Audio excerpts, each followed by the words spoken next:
Hello everybody, my name is Benjamin Bloom. Welcome once again for the Championship review show.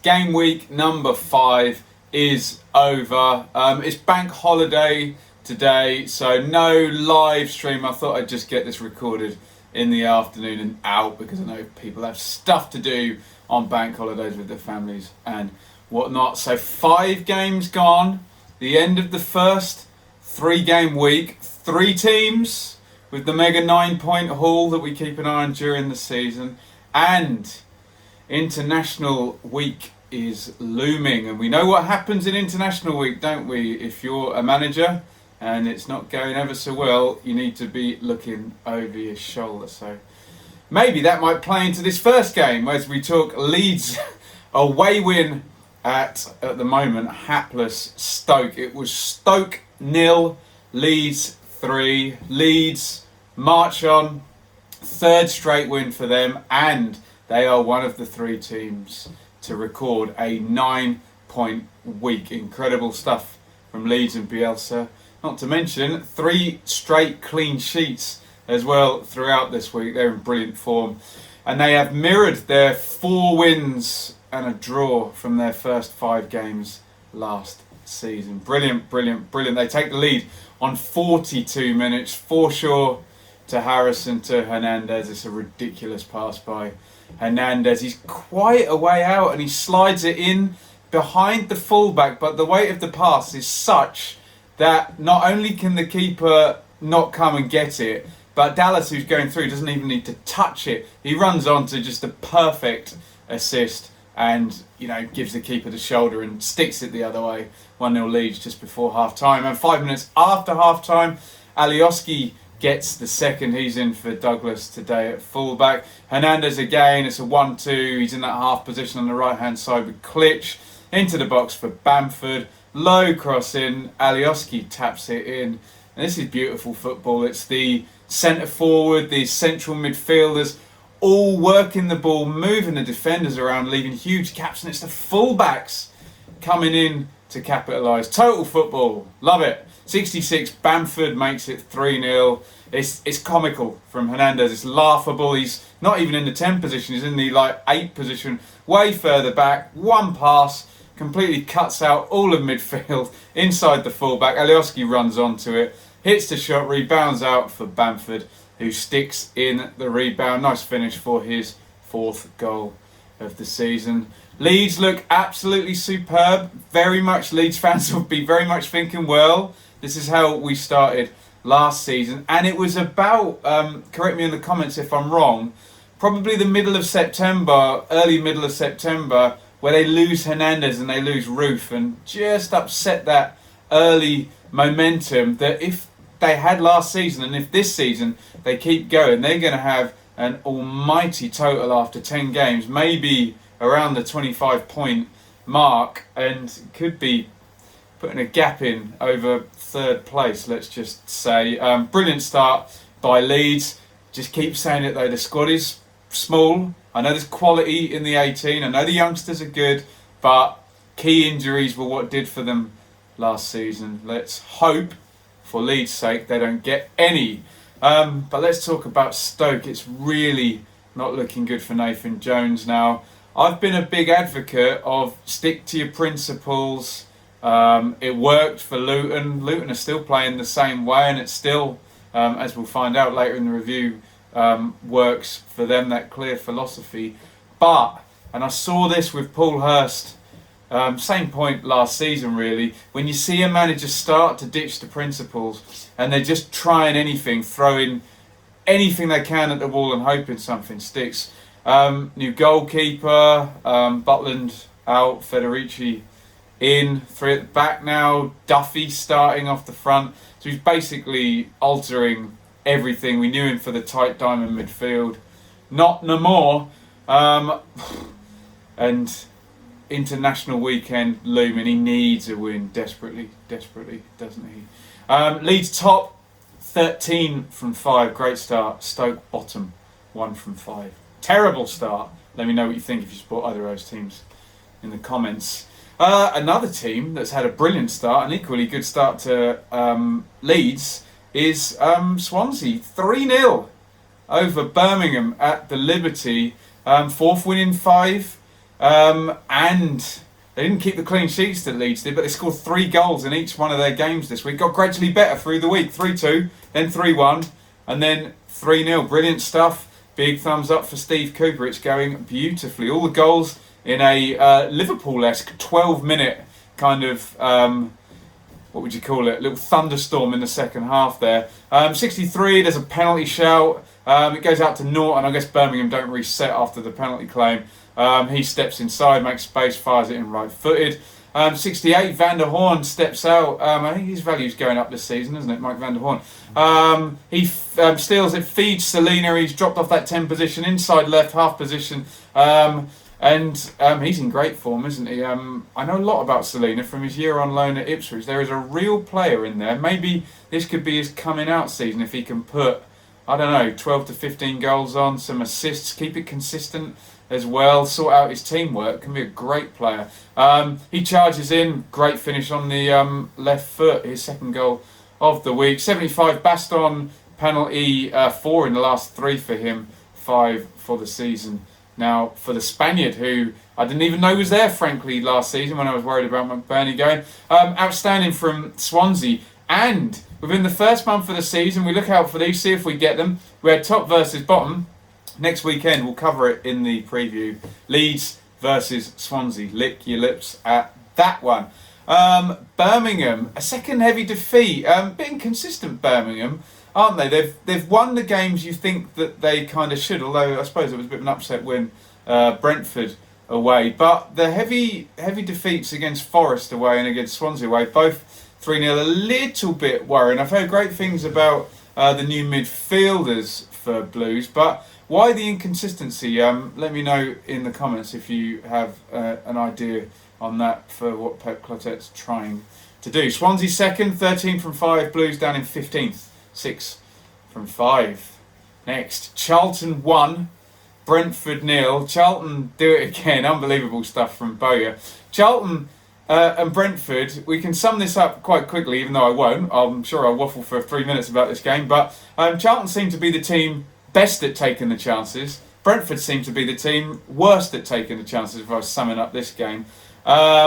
Brentford lost on opening day to Birmingham, who had 1 shot. Charlton have 2 shots in this game and they get the win. Kanyos 3 chances for Brentford before the opener on 41. Williams just couldn't get fit for years. Repeated loans at Ipswich while he was at Palace. Went to Sunderland, I'm sure you saw on the documentary. He's fit and firing at the moment. Long may it continue. Nice guy, Johnny Williams. Wins the 50-50 with Marcondes. Drives on. Lovely ball through for Gallagher, who finishes 1-0.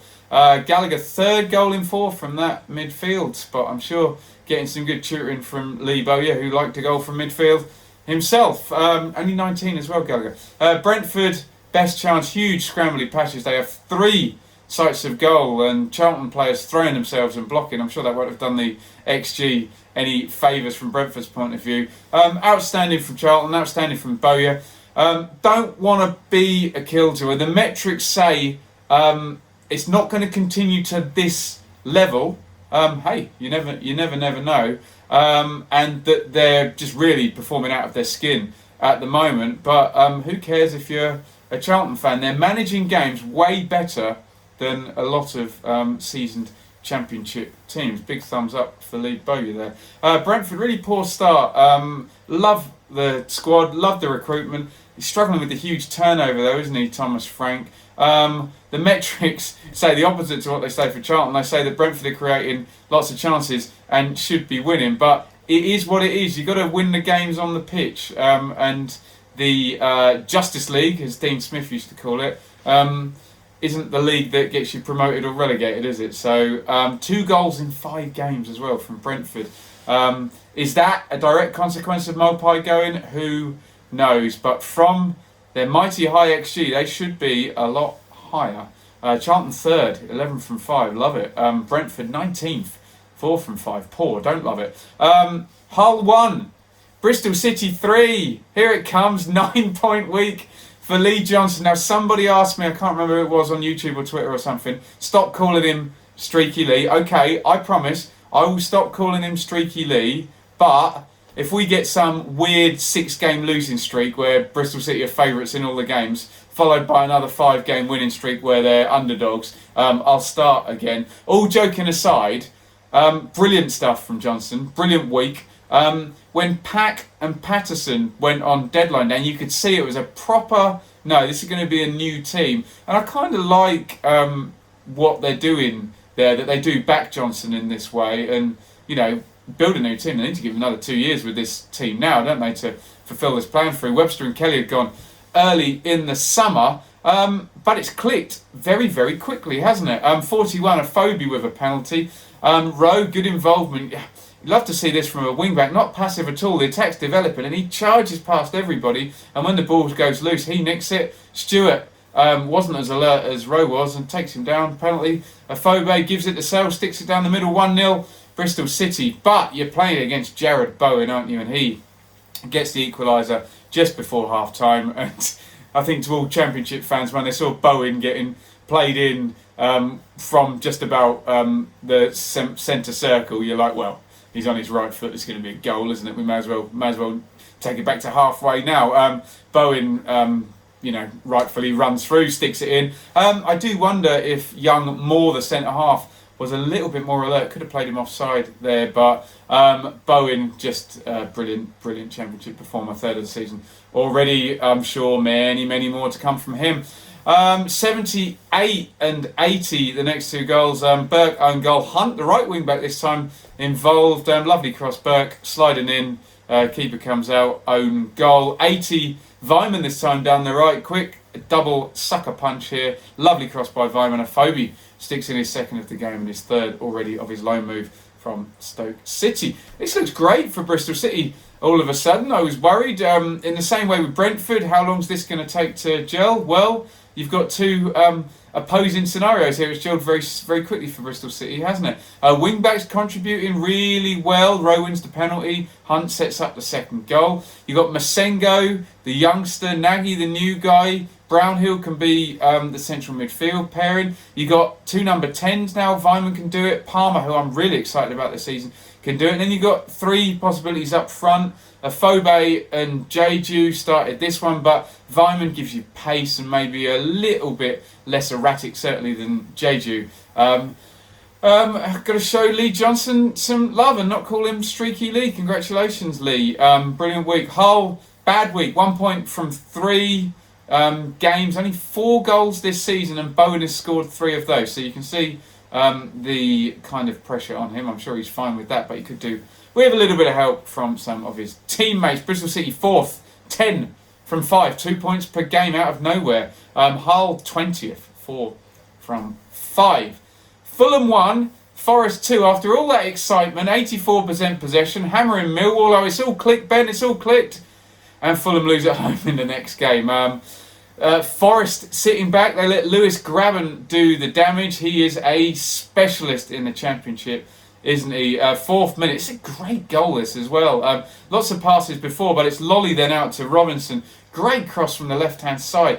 And he makes this look easy, Grabban, but it's a cushioned volley finish. Sticks it in the corner beautifully, angles it in. Well played, Grabban. Great goal there. 61. Sessegnon gets robbed by Amiobi, feeds it into Grabban. And he's got this about him, Grabban. He really leaves Ream standing. He can take on a man in off the post, right-footed. Superb double by Grabban there. 83, Kamara down the left, crosses for Mitro. Lovely finish by him as well, slicing across that off the post. Into side netting, right-footed. He scored in each of the last 4.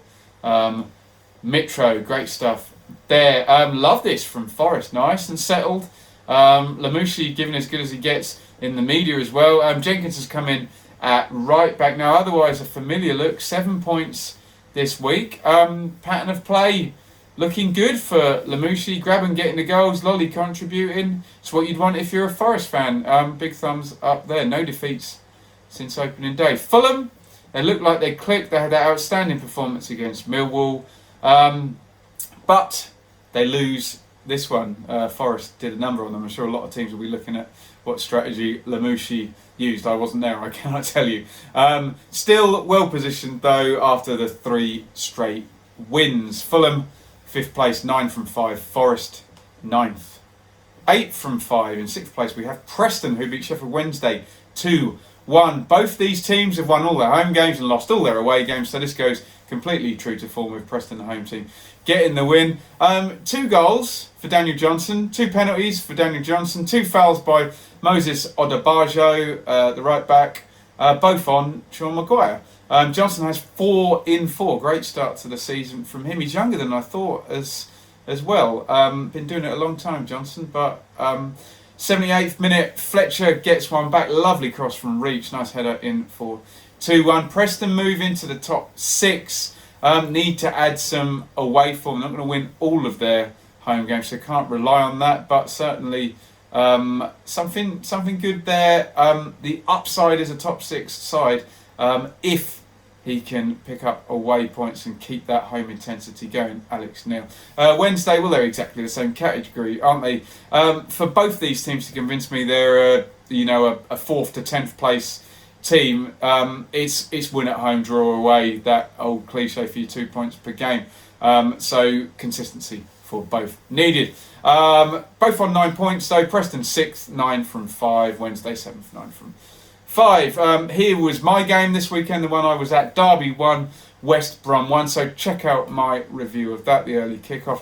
Waghorn, early pen, sticks that one in. Then he gets another penalty, and you get all the psychology which way. He goes the other way and he misses the second one. Bit of a weird pattern in this one. West Brom more threatening in possession. Derby then compact, restricted their chances. Could have gone either way. Derby actually probably had the better chances despite West Brom having more of the play. So not a straightforward one to analyse. Zahor penalty in the end in the last 10 minutes sticks that one in. Bilic gets a red card for protest, and everybody unhappy with the referee, but both teams probably happy to come away taking the point.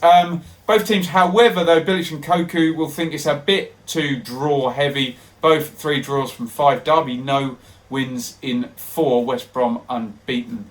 However, West Brom 8th, 9 from 5. Derby 16th, only 6 from 5 for them. Borough 1, Millwall 1. Points shared up in the northeast. Millwall creating the better openings, really, when I looked at the XG. Borough take the lead, however, on 70. Lovely goal. Borough comes forward from left back into Fletcher. The shape all looks okay from Millwall's point of view. He tucks inside. Great third man run from McNair. I said about the midfielders carrying the ball and getting forward, which is what Woodgate seemingly wanted them to do from the first game I saw them at Luton. McNair takes it, touch, he's in between, he's the extra man. He hits the shot early. Good goal, like that one a lot. Woodgate will be happy with that. 76, Millwall equalised. Nice set play here, clearly worked on. Smith moves outside the line of the far post. They float it up for him while Cooper goes to the other side. God, which one of those two do you mark when the deliveries are so good from Millwall? Heads it inside and Bradshaw sticks that one in. Millwall could have won. It looked like Cooper and Smith too close together. Another set play. Should have probably scored from that one as well. I like what I'm seeing from Millwall with the threat, creating a lot of chances. I know some snotty people say, "Oh, set plays, free kicks." Well, stop it then. Go on, you go ahead. My definition of a good team is one that doesn't concede many chances and creates a lot. And Millwall could do that this season, couldn't they? They're going to be happy after that chasing they got. You look at it, Fulham away and then Borough away. They've come out of the hiding and taken a point, and they can go back to the den with a good solid road point. They're tight and they're creating chances. What more can you do? Borough, 4 points from the last 2 after only 1 in the opening 3. Good. I'm happy for Jonathan Woodgate. Always happy for a new manager. He seems to know what he wants to do. Gonna have to be patient. I can see an upside. I'm not sure that upside is top 6, top 8. Well, let's see how they go, if they can get on a streak after this 4 points. Got to follow it up though, haven't they? Millwall 10th, 8 from 5. Borough 17th, 5 from 5. Huddersfield 0, Reading 2. It gets worse for managerless Huddersfield. 0 points from a 3-game week. Not good. But Reading, I'm all over Reading. I was bored of Reading last year. I'm like, what are you doing, Reading? You're just hanging around, always in the bottom, just surviving. Can there be a bit more this season from Reading? They sneak away in the final quarter to win this one. Ejaria, he looks like he fancies it this season, doesn't he? Comes back on loan for a second time. Second goal in a week, really contributed. Now he's got that insurance from Pele behind him. Swift providing those key passes. And another good finish, really sorts his feet out and slams that one in before any of the Huddersfield defence or keeper can react. Loving that from Ejaria. Big Morrison comes up, Swift outswinging corner. He heads in the second goal. Not a powerful header, but it's right over in the corner and off the post. In fact, yeah, Reading, I'm really, excited about going to see this team now. They lost the first two. Strikers in on deadline day, broke their embargo, spent a bit of cash. They've got goal threat now, gone to 3 at the back. I like the balance of Pele, Swift and Ejaria. You've got a stopper, you've got a creator, and you've got a box-to-box. They're not necessarily a 10. Do you need a 10 if you're playing 2 up front and wing-backs? Maybe not. I like the balance of this team. And you now have Puskás, Maite, Boye, and I'm forgetting the other striker, Lucas João, up front. Be quietly optimistic if you're a Reading fan. I think you probably can. Huddersfield need a new boss. Surely that will happen before next week, certainly before the international break. It's a good job for somebody. There's some good players in that squad. A lot of seasoned, definitely championship level players in there. A lot of them played in the Premier League, didn't they? But losing mentality. 1 point from the first 5-3 defeats on the bounce is ugly. Reading 11th, 7 from 5. Nice climb from them after losing the first 2. Huddersfield 23rd. 1 point from 5, not good. QPR 3, Wigan 1. Rangers get their first win since opening day. Convincing in the end, but got off to a very bad start. Wigan fans probably annoyed with me always saying that Wigan are bad away. Well, they got the lead after 2 minutes here. Kipre bundles in the early corner. They lasted till half time, but whatever strategy, change, motivation, whatever they did at half time works, because on 48 minutes, Wells gets the equaliser, left wing cross all the way over. It's kept alive. Wells is concentrating and he sticks the right footer in. 61. Eze, low free kick here. I would think a keeper of Marshall's experience would expect to save this, but it's that fatal twitch to the right hand side behind the wall. He just second guessed himself. Eze, not Ejaria, we're done with him. Eze sticks it low with the right foot and falls. Marshall, second of the season from him. Hugill then with quite the cameo, a very gifable miss after he comes on from pretty much on the goal line, but then a beautiful finish. I didn't know the big guy had it in him. In behind, I'm like, go on, stick your foot through it, Jordan. No, curves it around the keeper who set himself for the blast, presumably, in off the post. Lovely finish. 3 already for him in a Rangers start. It's a good start by Rangers, but if you drill a bit lower, all their points have come from the current bottom 3. So I still need a little bit more convincing, but they've always been good at knocking down good teams at Loftus Road. No, it's not called Loftus Road anymore.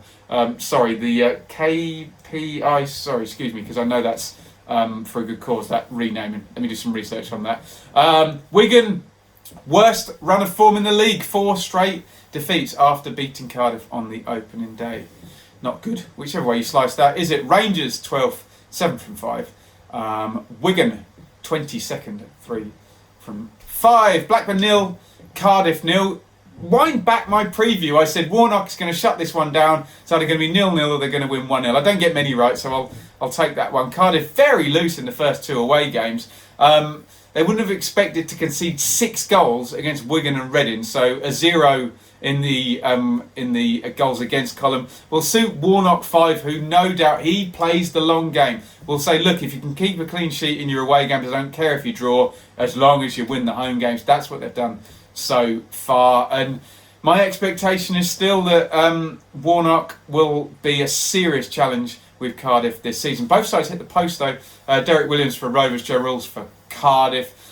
First away point for Cardiff. 7 points in the week for Mowbray after I was a bit worried about their start. That'll do him just fine. I suspect both teams will be happy with this draw, providing they follow it up down the line. Blackburn 13th, 7 from 5. Cardiff 14th, also 7 from 5. Barnsley 1, Luton 3. Well done, Luton. They finally get their first win at the 5th attempt, and they'd had 3 straight losses, hadn't they, Luton? So well needed win. Stonking first half here. Butterfield 2 minutes in, drives in left-footed from the D, flooding forward. They're so good in transition, aren't they? They get the bodies forward and they get them forward quickly, and Butterfield drives in from the D left-footed. 5th minute and you're 2-0 up. Poor from Saheem Radlinger in goal. Comes and misses badly. Bree follows it up, squares it. Collins bundles in with the keeper. Nowhere to be seen.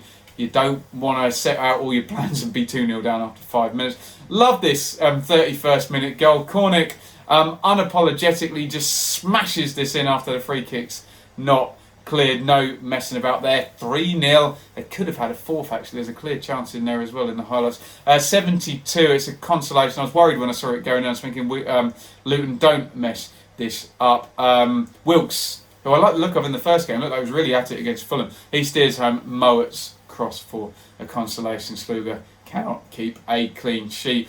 I think this had been coming for Luton, hadn't it? Good performances and only a single point against Borough, Cardiff and West Brom. Clicked nicely today, especially in that first hour. And I have to say it, let's call it out. I live in Bedfordshire, they're just down the road. I kind of want Luton to hang around in this division, so I've got a nice short journey. But that will not play into any of my serious analysis this season. Barnsley, well, we all got excited after the first game. Lots of exotic Moneyball signings we didn't know. They beat Fulham. I'm like, oh, here's another German manager. Here's another Wagner or Farker. Well, no wins since then. 1 point from the next 4. Not good. And only 1 point in 2 home games against their fellow promoted teams, Charlton and Luton. So, but look, 12 players I think came in for Barnsley. So a fair adjustment time would be probably 15 games, not 5. So I'm sure it will come good for Barnsley. I hope it will for their sake. But 3 teams have got to get relegated, haven't they? So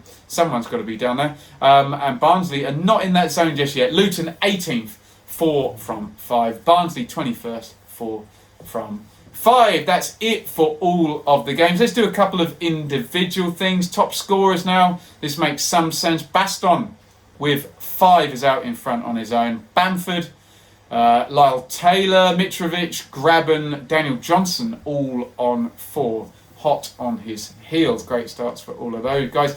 Look, I'm not going to do assists this season. I'm going to do key passes instead. I'm going to be a bit of a hipster. If you watch back my chat with Blades Analytic, I agree with him about assists.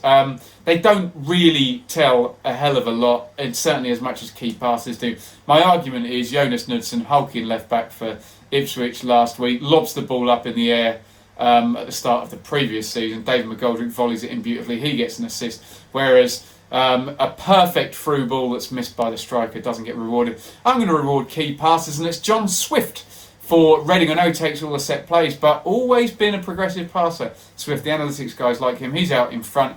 No surprises. Barry Bannon is always there. He's a machine. Matthias Klitsch as well. You think Pablo Hernandez would be ahead of him in terms of the creator, but no, it's Klitsch creating more openings with the key passes. Right, let's say thank you to everybody who was watching. Get your comments in. I always say this, if you support any of these teams, my team is in League One this season, so I have no dog in the fight. You know more about your teams, so do let me know if you agree with me.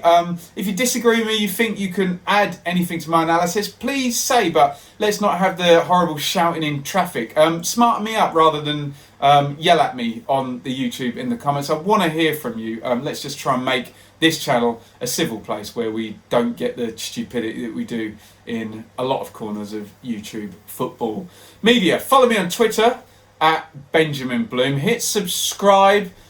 Ring the bell. My job, as you know, is in education, so I start back to work as soon, isn't it? Start of September, so only a week or so to go from me. And then I promise the channel will have more structure then. I'm thinking, because Sundays are just getting a bit crowded now, that we'll do the live streams, maybe the review on a Monday night, and try and do it as a live stream as often as possible, because it's great to get that real-time insight. And looking at Thursday nights probably for the preview. I'll try and keep that as regular as I can. We'll be in there with fire-ins and big sign-ins, although transfer window doesn't allow very much of the latter, neither does FFP. But any other ideas for videos, let me know. I'll try and do some interviews with some interesting people as well. So if there's a great podcast or a great YouTuber for your championship club, let me know who they are. We'll get them on the channel. I'll try and do some of those on Fridays in my spare time, if I ever have any bloody spare time.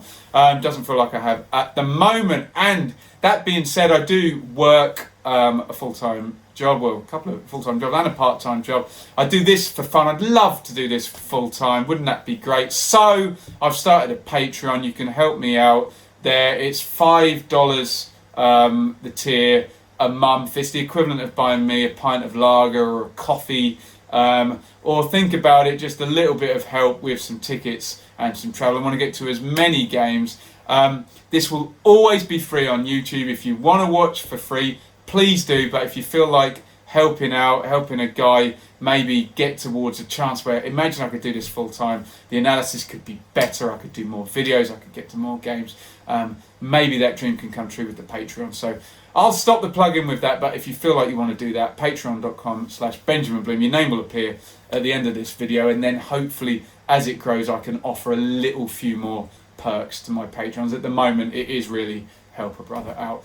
Thank you for watching. Sorry if the fan was loud, it's boiling hot here. Get involved in the comments. Give me your insight from your team if you're a championship fan. I will see you very soon. We've got League Cup. Maybe I'll do something for the champion teams after the League Cup. You can check me out then. I'll try and do the preview on Thursday as a live stream. I keep making this promise. Look, if not, it'll still be there. Keep a lookout on YouTube and Twitter for that information. Thank you for watching. Over and out. See you soon.